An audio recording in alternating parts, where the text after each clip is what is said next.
Financial troubles at Florida A&M University, FAMU, have reached a boiling point, prompting a much-needed update to the Florida Board of Governors. The university's financial management has been described as a miserable failure, leaving many to wonder how such a prestigious institution could find itself in this predicament. But here's where it gets even more concerning.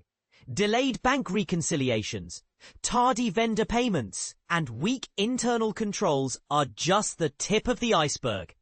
These red flags were highlighted in the Auditor General's March 2025 report, which scrutinized FAMU's finances for the fiscal year ending June 2024. And this is the part most people miss. The issues run deeper than just numbers on a spreadsheet. They raise questions about the university's overall governance and accountability. As FAMU officials prepare to brief the Board of Governors on September 11th, Vice President for Audit Credentials, Joseph Molesky, will present the university's progress, including new hires and corrected records.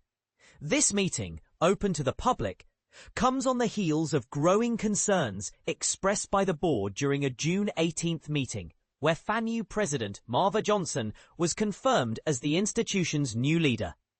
But is it too little, too late? The university's financial woes have been a long time coming, and some are skeptical about the pace of reform. The controversy doesn't stop there. The role of Senior Vice President of Finance and Administration and Chief Financial Officer Rebecca Brown has been called into question, with board members criticizing her performance as pretty miserable. Following the June meeting, Nicole Murray, FAMU's Chief Budget Officer, was appointed acting CFO, while Brown has been on personal leave since July. This shuffle raises eyebrows. Is this a genuine attempt to address the issues, or merely a game of musical chairs? Adding to the turmoil, FAMU's athletics program audit was terminated in September 2024 due to the university's inability to provide necessary documentation. As a member of the NCAA, FAMU is required to submit financial data annually. Yet the last audit was for the year ending June 30th, 2021. How did the university let this slip through the cracks? Meanwhile, Vice President and Director of Athletics Angela Suggs has been placed on paid administrative leave amid charges of grand theft and fraudulent travel claims, leaving many to wonder about the state of leadership within the athletics department. Despite these challenges, FAMU is taking steps to address its financial issues. The university is building out its athletics business office, hiring staff to tackle audit problems, and partnering with the national accounting firm Cherry Beckett to improve financial reporting.